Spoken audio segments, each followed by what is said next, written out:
가정의 달입니다. 가정의 달이죠.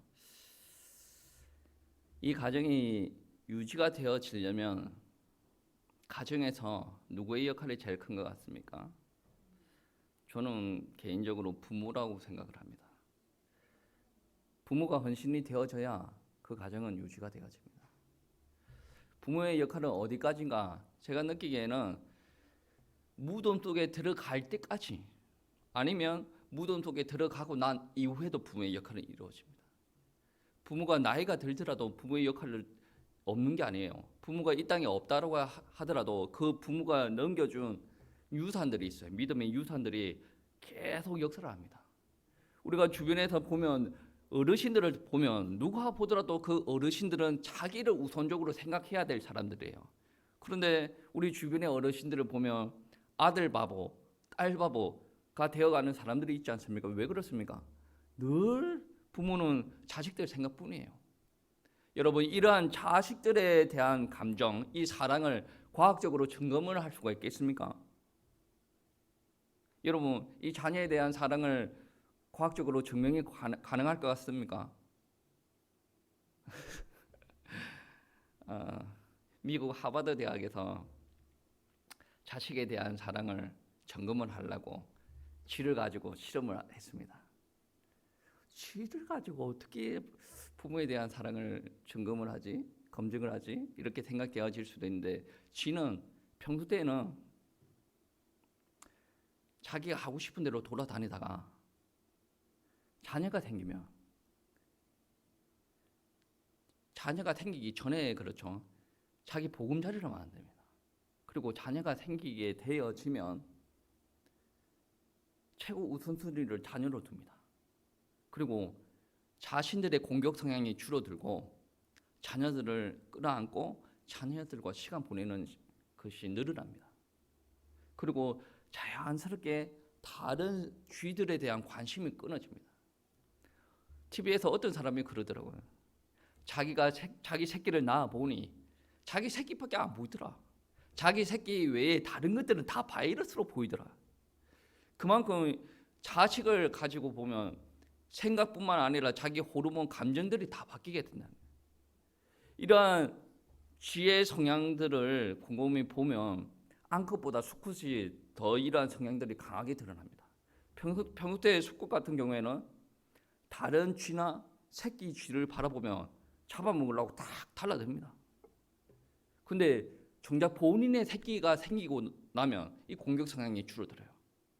다른 쥐에 그렇게 찝쩍거리고 다니던 그 수컷쥐가 자기 새끼가 생기다 보면 자기 새끼만 바라보게 되는 거예요. 이거를 가지고 이제 미국 하버드 대학 교수진들이 연구를 했다는 거죠. 어떤 연구를 했냐면, 분명히 쥐는 뇌의 영향을 받고 자기 행동이 변화가 되어질 것이다 라고 주장을 하면서 어떤 이야기를 하냐면, 뇌 시상 하부에 갈라딘이라는 세포가 있대요. 그 세포를 인위적으로 바꾸면 이들의 생각들이 바뀌어질 것이고 행동이 바뀌어질 것이다. 그리고 갈라딘이라는 세포로 인위적으로 막 활성화시켜버려요. 근데 수컷을 그냥 총각 생쥐를 가지고, 총각 생쥐는 원래 성품이 어때요? 막 공격적이잖아요.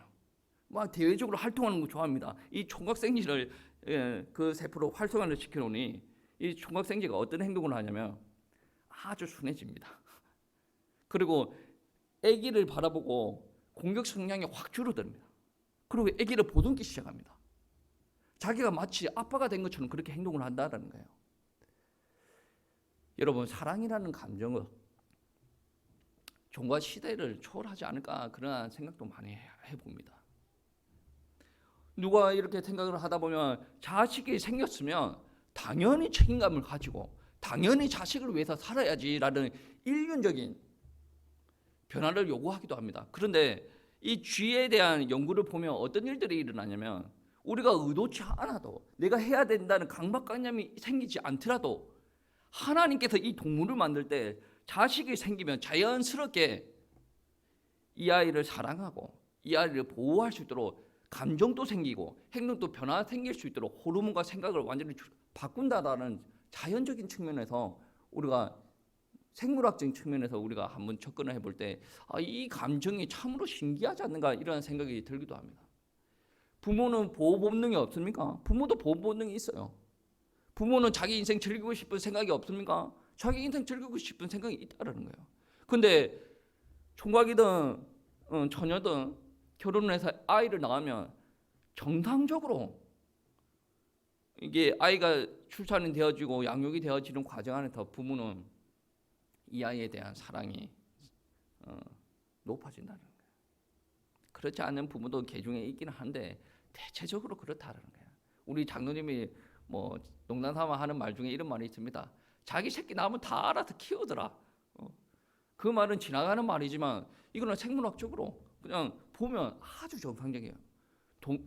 어떤 사람은 그러한 이야기도 하잖아요. 자기 새끼 버리고 도망가는 사람들 보고 동물도 그렇게 안 한다.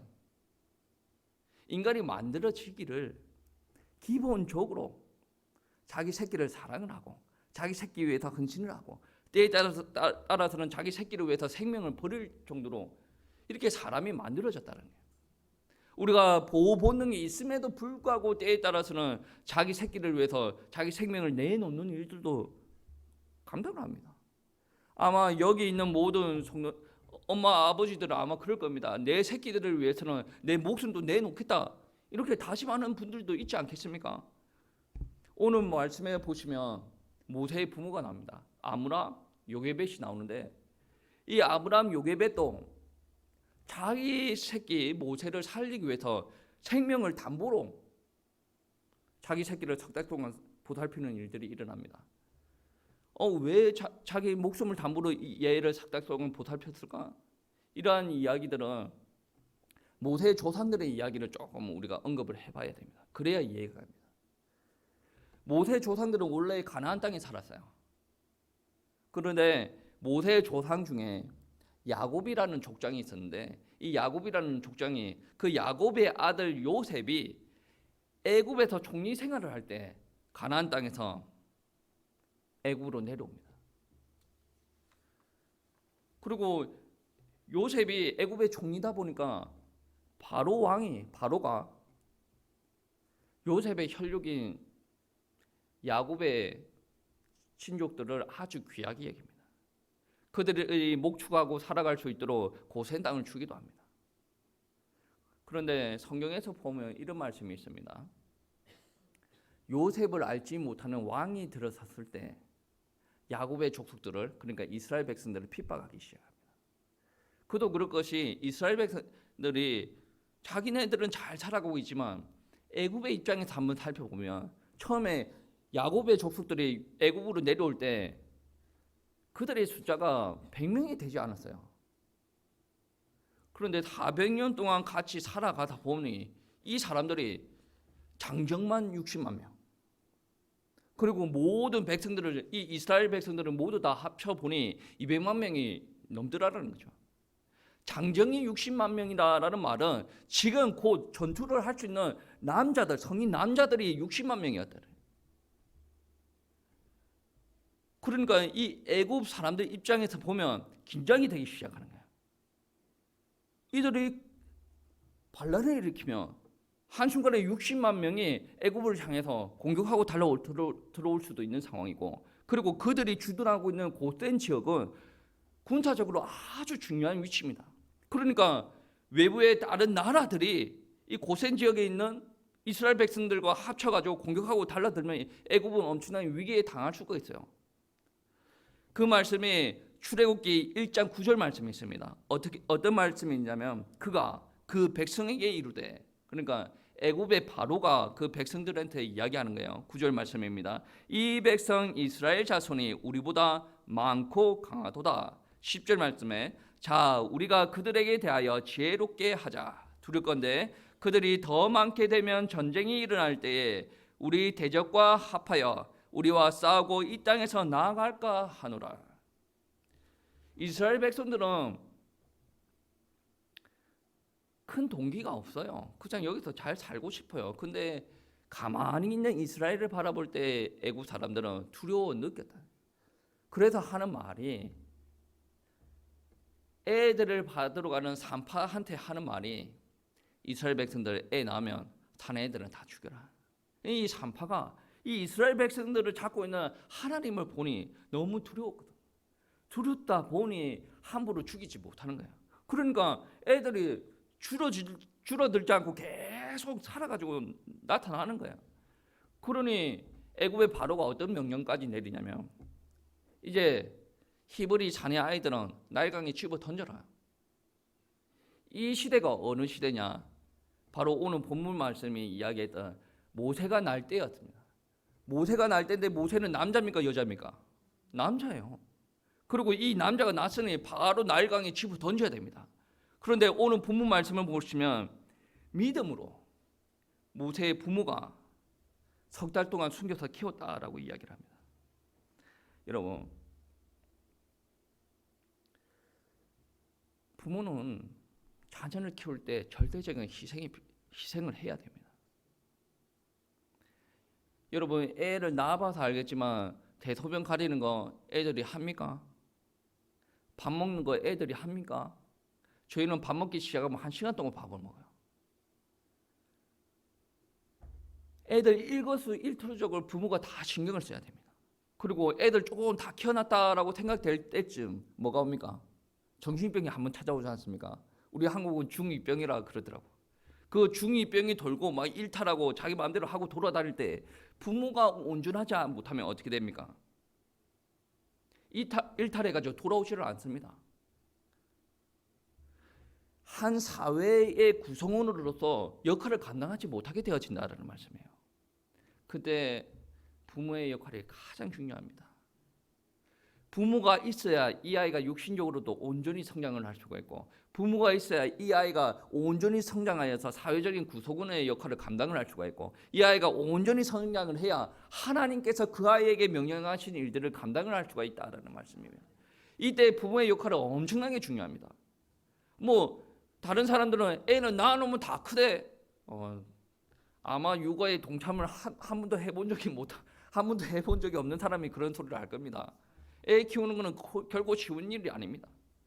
우리 장로님 같은 경우에도 나이가 다 들어가지고 육아에 동참을 했는데 그 육아에 동참할 나이가 아이들의 나이가 몇 살 정도 된 줄 아십니까? 10대 때 한참 반항하고 돌아다닐 때 우리 장로님도 고생 엄청나게 많이 했습니다. 다른 사람들한테 거칠게 이야기하더라도 자기 새끼들한테는 절대로 그렇게 하지 않았어요. 왜 그런 줄 아십니까? 이 자녀들은 온전치 않아요. 육신은 부모보다 다 크다라고 하더라도 자녀들이 할 수 있는 게 뭐가 있습니까? 나가가지고 돈 벌어가지고 자기가 먹고 살 수가 있습니까? 대학을 간다라고 하더라도 자기가 돈 벌어서 대학교 갈 수가 있습니까? 아니 잠깐 어디를 간다라고 하더라도 부모한테 손을 내밀어야 되는 게 아니겠습니까? 자기가 다 컸다라고 생각하더라도 신앙적으로 인격적으로 완전히 성숙을 했습니까? 안 했어요. 하나하나 부모가 섬겨줘야 되고 하나하나 부모가 가르치고 양육을 해야 될 타이밍이라는 거예요. 모세 시대 때는 그것까지 가기 전에 부모가 아무리 희생을 하더라도 자기 아들내미 목숨을 유지하기도 쉽지 않은 상황이었어요. 근데 오늘 본문 말씀 11장 23절을 말씀해 보시면 믿음으로 모세가 낳았을 때에 그 부모가 아름다운 아이임을 보고 석 달 동안 숨겨 왕의 명령을 무소하지 아니하였으나. 히브리서 말씀이죠. 출애굽기에 있는 사건을 히브리서 기자가 믿음으로라는 관점에서 이렇게 기록한 겁니다. 근데 사도행전에서도 이러한 내용을 언급을 하고 있습니다. 사도행전 7장 17절부터 20절 말씀해 보시면 이런 말씀이 있습니다. 사도행전 7장 17절 말씀해 보시면 하나님이 아브라함에게 약속하신 때가 가까우매 이스라엘 백성이 애굽에서 번성하여 많아졌더니 18절 말씀입니다. 요셉을 알지 못하는 새 임금이 애굽 왕위에 오르매 19절 말씀 그가 우리 족속에게 교활한 방법을 써서 조상들을 괴롭게 하여 그 어린아이들을 버려 살지 못하게 하려 할세. 20절 말씀이에요. 그때에 모세가 낳는데 하나님이 보시기에 아름다운지라 그의 아버지 집에서 석 달 동안 길리더니. 아멘. 히브리서에서는 부모의 관점으로 믿음으로 그 부모가 모세를 봤을 때 아름답고 석 달 동안 키웠다. 사도행전에서는 어떻게 표현을 하냐면 모세가 났을 때 부모의 이야기는 없는 것 같아요. 하나님의 이야기를 중점적으로 하나님이 보시기에 아름다운지라. 그리고 나서 부모의 이야기가 아버지 집에서 석 달 동안 살았다. 아니 히브리서 11장 23절 말씀에 믿음으로 모세 부모가 라는 말과 사도행전 7장 20절 말씀에 모세가 나는데 하나님이 보시기에 아름다운지라 라는 말씀이 무슨 관계입니까? 하나님이 보시기에 아름답다와 부모가 보기에 아름답다라는 말이 무슨 관계가 있느냐 말이에요. 출애굽기 2장 1절 말씀에 레위 족속 중 한 사람이 가서 레위 여자에게 장가를 들었더니 누구 이야기입니까? 레위 남자 아므람이 레위 여자 요게벳에게 장가를 들었다라는 거예요. 여러분 레위 지파는 어디 지파입니까? 이 본문 좀 뒤에 보시면 레위 지파는 하나님 앞에 제사 드리는 제사장 지파가 되어집니다. 그리고 하나님께 제사 드리는 모습들은 이들의 조상들 때부터 있었던 언약적인 예배 행위란 말이에요. 그런데 레위 지파가 하나님을 몰랐겠습니까? 하나님 앞에 예배 드리는 것을 몰랐겠습니까? 하나님을 아는 여자가 하나님을 아는 남자와 결혼을 하였다라는 거예요. 그리고 믿음의 아이를 낳았다라는 말입니다. 여러분 우리가 결혼할 때 자식을 낳습니다. 그 자식을 이렇게 키우겠다. 내 상황은 이러니 이렇게 키우는 게 더 효과적일 거고 우리는 이런 강점이 있으니 이렇게 한번 키워보자. 그런 계획을 다 하지 않겠습니까? 이건 나쁜 게 아니에요. 이런 계획을 가지고 있어야 됩니다. 그런데 오늘 본문 말씀에 오시면 그런 계획이 전혀 통하지 않는 상황 가운데 아들을 낳아놨어요. 히브리서 11장 23절에 믿음으로 뭔가를 믿었다라는 말인데 무엇을 믿었다라는 말이에요? 하나님이 보시기에 아름다운 아이였더라라는 것을 믿었다라는 말이에요. 그 무슨 얼토당토 않은 말씀입니까? 이야기를 한번 들어보겠습니다. 하나님께서 이스라엘 백성들에게 언약을 주셨어요. 이 언약을 주셔가지고 400년 동안 이스라엘 백성들이 애굽으로 가서 노예 생활을 할 텐데, 그리고 이 400년 동안 노예 생활을 한 뒤에 가나안 땅으로 다시 올라올 것이다라는 말. 그 일을 하기 위해서 하나님께서 중요한 아이를 예비해 두셨는데 그 아이가 바로 모세였다. 그 하나님의 계시의 말씀이 이 현장에 이루어졌는데 그거를 받아들였다. 믿음으로 그 아이를 받아들여서 왕의 명령도 조금도 두려워하지 않고 그 아이를 석 달 동안 자기가 품에 안아서 키웠다라는 말입니다. 이 말은 제가 주장하는 말이 아니라 성경책에 있는 그대로의 말이에요. 오늘 말씀은 11장 23절 말씀이지 않습니까? 11장 22절 바로 앞줄의 말씀을 다 같이 합독하시겠습니다. 믿음으로 요셉은 임종시에 이스라엘 자손들이 떠날 것을 말하고 또 자기 뼈를 위하여 아멘. 이게 무슨 말이냐면 지금 요셉 때문에 이스라엘 백성들이 다 애굽으로 내려왔지 않습니까? 그가 죽을 때 어떠한 이야기를 하냐면 우리는 떠날 것이다. 어디로? 이 애굽 땅에 떠날 것이다. 그리고 떠나서 가나안 땅으로 갈 것이다. 그리고 나서 자기 뼈를 위해서 명령하시는데 내 뼈를 가지고 있다가 가나안 땅으로 갈 때 가지고 와라. 이거는 출애굽할 때 보면 출애굽할 때 스토리를 보면 아마 이해가 갈 수가 있는 대목들입니다. 이거는 요셉만 알고 있었던 대목들이 아니에요.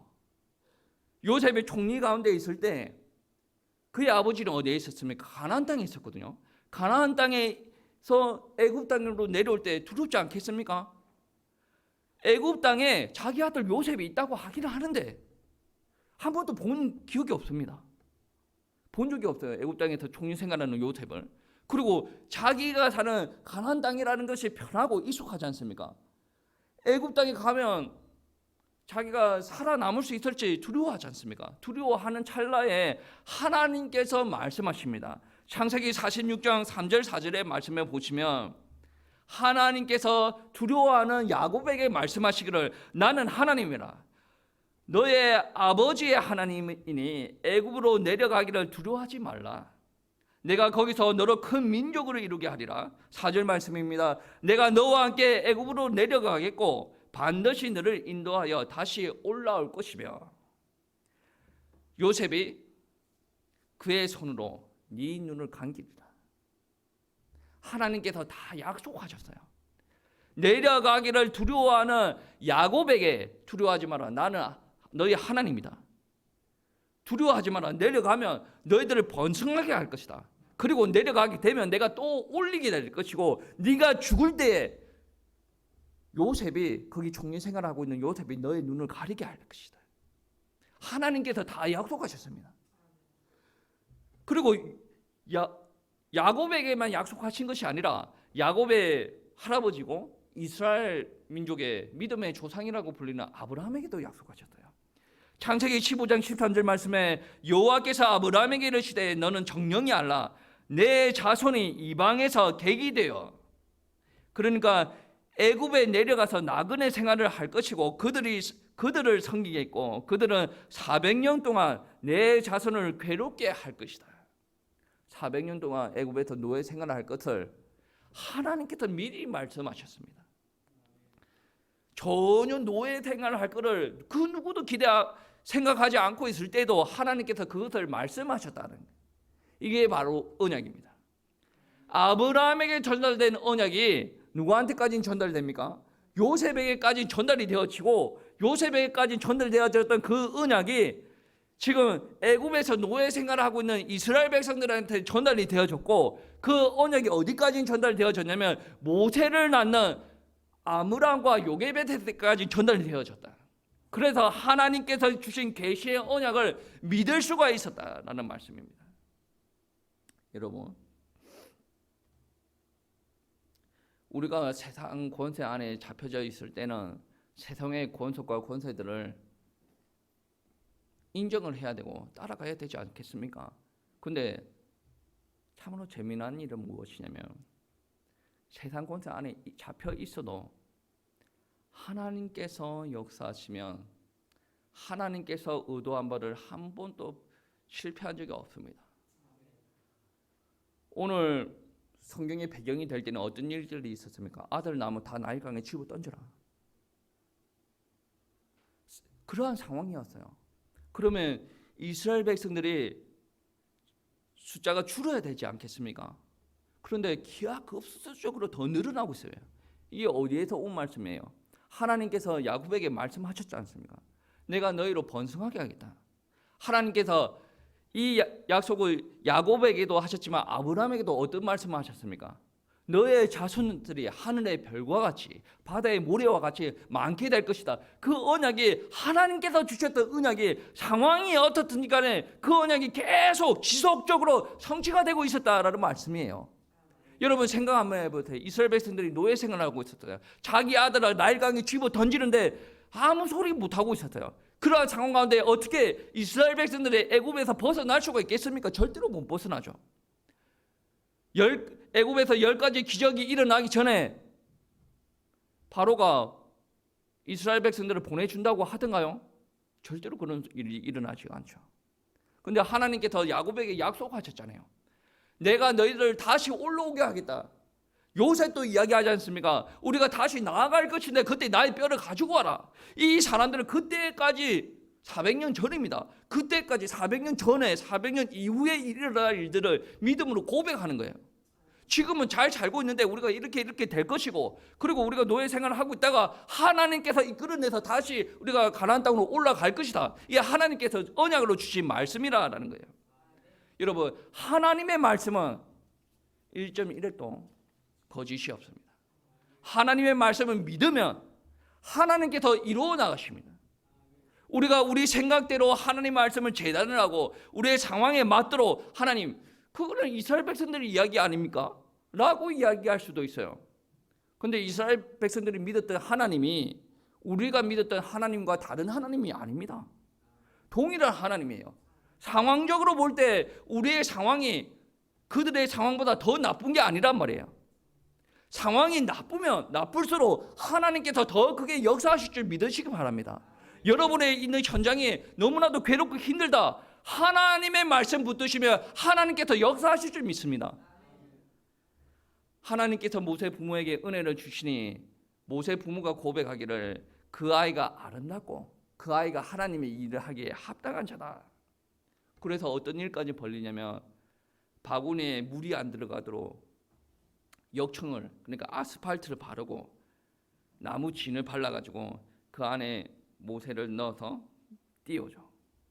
근데 의도치 않았다고 생각이 되어지는데 의도치 않게 히브리 사람들을 잡아 죽이라라고 명령한 그 바로 딸한테 갑니다. 딸이 그 나일강에 목욕을 하고 있을 때 그 모세를 담은 바구니가 공주 앞으로 딱 가게 되죠. 사람의 생각으로 어떻게 생각할지는 모르겠지만 하나님의 주권이라고. 왜 그러냐? 하나님은 400년 전부터 이야기하셨어요. 하나님께서 출애굽시킬 거라라는 것을 400년 전부터 이야기했어요. 그 바구니가 바로 딸에게 가는 것도 하나님의 주권이에요. 어떻게 보라보면 좋은 환경에서 잘 살았다라고 표현할 수도 있어요. 근데 그것 또한 하나님께서 출애굽을 연도하신 하나님의 주권이라는 말씀이에요. 여러분, 만약에 애굽에서 모세가 죽을 고비를 넘기고 그 아이가 이제 생존의 보장이 되어졌을 때 부모는 기도를 멈춰야 되겠습니까? 멈추지 않아야 되겠습니까? 우리가 자식들을 키우는 것은 이 아이가 생존할 수 있도록 자식을 키우는 게 아니에요. 물론 우리가 자식을 키우는 것은 이 아이가 독립할 수 있도록 자식을 키우는 거예요. 그 독립에는 여러 가지 의미가 포함되어져 있다라는 말씀입니다. 하나님의 은혜의 주권 속에서 어떠한 일들도 일어나냐면 바로의 딸이 자기 아들이라고 드린 이 모세의 유모로 누구를 드리냐면 모세의 엄마를 드립니다. 그럼 모세의 엄마는 이 아이에게 젖을 먹일 때 어떠한 행동을 했겠습니까? 기도하지 않았겠습니까? 언약의 말씀을 이 아이가 알아듣든 못하든 언약의 말씀을 전달하지 않았겠습니까? 아이가 어차피 나이가 차면 자기는 나와야 돼요. 나오기 전에 이 아이를 위해서 기도해야 돼요. 왜냐? 이 왕궁 안에서 이 아이를 위해서 기도할 사람 아무도 없어요. 이 아이를 위해서 기도해야 되고 이 아이를 위해서 하나님의 메시지를 씹어야 됩니다. 그리고 나서 이 아이가 왕궁에서 계속 성장하고 있을 때 복음을 하는, 그러니까 하나님 아는 이 엄마 아빠가 기도를 쉬었겠냐라는 말씀이라는 거예요. 자식을 위해서 절대로 기도를 쉬지 않아요. 물론 때에 따라서는 믿음이 연약해질 수도 있습니다. 그 믿음의 부모 밑에 있었기 때문에 오늘 본문에 어떠한 역사가 일어났냐면 믿음으로 부모가 기도하니까 24절의 말씀에 믿음으로 모세는 장성하여 바로의 공주의 아들이라 칭함을 받기를 거절하고 자기의 정체성을 아는 거죠. 40년 동안 자기의 왕자라고 살고 살았는데 40년이 지나고 난 뒤에 자기 정체성을 알았어요. 그리고 나서 40년 동안 도망 생활을 하다가 어떠한 일들이 일어납니까? 80세에 하나님께서 부르십니다. 자기 믿음 없으면 고백을 하고 자기의 연약함을 고백을 하지만 하나님께서 부르실 때 그 부르심에 응합니다. 누구나 응할 수 있는 그러한 믿음이 아니에요. 자기 생명을 담보를 해야, 하나님의 능력을 의지를 해야 하나님의 말씀에 응할 수 있는 상황이었다라는 말씀이에요. 그래서 26절 말씀에 그리스도를 위하여 받은 수모를 애굽의 모든 보화보다 더 큰 재물로 여겼다. 이거는 상주심을 믿었다라는 말씀이고, 27절 말씀에 믿음으로 애굽을 떠나 왕의 노함을 무서워하지 아니하고 곧 보이지 아니하는 자를 보는 것 같이 하여 참았다. 그리고 28절에 믿음으로 유월절과 피 뿌리는 예식을 정하였다. 이 자녀 한 명이 하나님 앞에 붙들림 받아서 쓰임 받을 수 있을 때까지 어마어마한 헌신이 필요합니다. 그게 바로 사회의 역할이고 나라 일 하는 사람들의 역할이고 그게 바로 부모의 역할이에요. 그 중에서 가장 귀한 역할이 무엇인 줄 아십니까? 부모의 역할이에요. 우리가 자식을 키우는 것은 자식이 독립을 할 수 있도록 키우는 거예요. 그 독립을 할 수 있도록 키운다라는 것은 자기 혼자 대소변 다 가리고 자기 혼자 대인관계를 할 줄 알고 자기 혼자 독립적으로 사고를 할 줄 알고 행동과 판단을 할 줄 알고 그리고 자기 스스로 경제활동도 할 줄 알고 거기다가 자기 스스로 영적인 활동도 할 수가 있어야 돼요. 만약에 내가 내 자녀를 키우는데 먹고 사는 거는 잘 하는데 하나님을 찾고 하나님 앞에 경배를 올려드리고 하나님의 명령을 따라 순종을 하고 사명을 붙들고 살아가는 삶이 잘 되어지지 않는다 그러면 여러분은 여러분 자녀들의 육아, 여러분 자녀들을 교육하는 거에 실패했다라고 바라봐야 됩니다. 하나님께서 때에 따라 다 알아서 하여 주시지 않습니까? 그럼 믿고 기도하셔야 됩니다. 정말로 믿으면 그렇게 할 수 있는 하나님 앞에 나아가서 기도해야 된다는 거예요.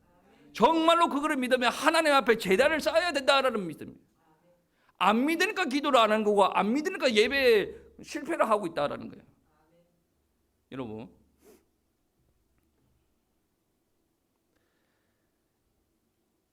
모세는 육신적인 생존에 성공을 했어요. 그렇죠. 애굽의 왕궁 안에 들어가서 호의호식하고 살았으니까 육신적인 생존에 성공을 했습니다. 그런데 영적인 생존이 되어져야 하나님의 일을 감당을 할 수가 있어요. 애굽에 엄청난 우상 숭배가 있지 않습니까? 그 우상 숭배와 노예 생활로 말미암아 이스라엘 백성들은 예배를 잃어가고 있었을 상황입니다. 그런 상황 가운데 우리가 살아남아야 돼요. 모세가 살아남아야 됩니다. 요즘 코로나 시대 때 예배 드리다가 인터넷 예배로 다 대체를 하니까 교회를 떠나는 사람들도 많지 않습니까? 그 사람들은 뭐라는 말이에요? 영적인 생존에서 승리하지 못하였다라는 말이에요. 여러분, 영적인 생존에서 승리하여야 됩니다. 근데 하나님의 은혜로 말미암아 모세는 40살 때 자기의 정체성을 발견을 하고 80살 때 하나님의 부르심에 응답을 하였다. 영적으로 생존을 하였다. 생존을 하여야 하나님의 명령에 반응을 하고 하나님의 말씀에 반응을 하고 하나님의 사명을 감당을 할 수 있는 자녀가 되어진다라는 말씀입니다. 오늘날 대한민국을 살아가는 많은 젊은 사람들이 이러한 말을 합니다. 자녀를 많이 낳을 필요가 없다. 낳아봤자 고생을 한다. 자녀한테 이렇게 헌신할 바에 그 돈을 아껴가지고 나를 위해서 살겠다. 여러분 한번 생각해 보세요. 우리 옥경훈 집사님 고생하고 있는데 옥경훈 집사님 아들 만약에 하나만 낳았다 그래 보세요. 지금은 차가 달달달달 성령차인데 경기같이 그렇게 달달달달달 이렇게 가요. 자식 하나만 낳거나 아예 안 낳았으면 어떻게 됐겠습니까? 외제차 끌고 다니지 않겠습니까? 인간적으로 생각하면 육신적으로 생각하면 자식 많이 낳을 필요가 없어요. 그런데 하나님의 언약의 관점에서 바라보면 믿음의 사람들은 자식을 낳아야 됩니다. 이게 크게 와닿지 않을 수도 있는데 여러분 유럽 교회가 어떻게 망해가는가 알고 있지 않습니까? 신학이 자유주의로 흘러가고 나서 결국은 망했는데 그 당시에도 교회 안에는 어린아이들이 가득했습니다. 교회 안에 세례와 진례를 받은 아이들이 많았습니다. 그런데 지금 시간이 흘러가고 나서 교회 안에는 나이 든 사람만 남아있어요. 어렸을 때 진례나 세례 받았던 애들은 다 세상적으로 다 나갔어요. 무슨 말이에요? 낳고 교회 안에 집어넣었는데 얘가 영적인 생존을 못해서 결국은 세상적으로 흘러갔다는 거예요. 그런데 오늘날 교회에 다니면서 하나님 믿는다는 사람이 영적인 생존을 시키는 것을 실패하는 것을 사회 문제로 생각하고 시도조차도 안 한다는 말씀이에요. 오늘날 하나만 낳아서 잘 키우자. 틀린 말은 아닌 것 같은데 누구 관점에서 하나만 낳으려고 하는 겁니까? 내 능력이 하나밖에 못 키우는 능력이고 내 형편이 나의 시간이 나의 체력이 하나밖에 못 나서 못 키울 형편이라 하나만 한다. 누가 그런 말을 하는지 이거는 한번 질문을 해봐야 됩니다. 그 말을 하는 사람들한테 당신은 하나님의 언약을 잡고 있습니까? 라고 질문을 해봐야 돼요. 오늘날 시대를 봐야 됩니다. 왜 자꾸 시대를 봐야 되냐면 우리는 시대의 영향을 받고 있어요. 우리 자녀들도 시대의 영향을 받고 있습니다.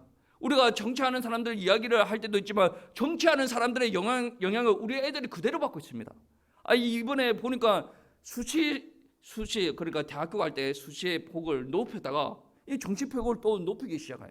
정치하는 사람들이 하는 일들인데 그러한 일들을 우리 자녀들은 그대로 영향받고 있어요. 우리들도 그대로 영향받고 있어요. 오늘날 코로나가 덮쳤어요. 코로나로 덮치고 나서 예배가 변화되기 시작했습니다. 이거는 부정을 하고 싶어도 부정을 할 수가 없는 상황이에요. 오늘날은 예배를 중요시 생각하지 않는 그러한 시대를 살아가고 있습니다. 세상이 아무리 악하다고 하더라도 그러한 악한 행동을 하고 돌아다니는 사람들 보고 그렇게 크게 손가락질하고 있지 않습니다. 우리 애들을 어떻게 키웁니까? 애들을 키워봤자 세상적으로 살아갈 건데 굳이 키워야 되겠습니까? 이때 복음을 가지고 언약을 가지고 있는 사람들은 다르다는 거예요. 어떻게 다릅니까? 하나님께서 이 나라와 이 땅을 허락하여 주셨어요. 하나님께서 이 백성들을 허락하여 주셨습니다. 하나님께서 나를 허락하여 주셨고 하나님께서 이 땅에서 이 복음을 나는 받아 누리게 하나님께서 허락하여 주셨어요. 하나님께서 나에게 언약 주실 때 자녀에 대한 언약도 함께 허락하여 주셨습니다. 그 언약 주실 때 어떠한 언약입니까? 이 시대가 악해져 가고 무너져 내려가는데 아니 우리 아이들도 보니까 세상적으로 흘러가요. 내 눈물과 콧물 다 흘리면서 하나님 앞에 기도하고 나아가야 되지 않겠습니까? 하나님이 세상이 이렇게 정말로 악해져 가고 있는데 하나님 은혜 주세요. 하나님 이 아이들이 정말로 복음 알고 이 악한 세상을 살리는 하나님의 종들이 되어져야 되지 않겠습니까?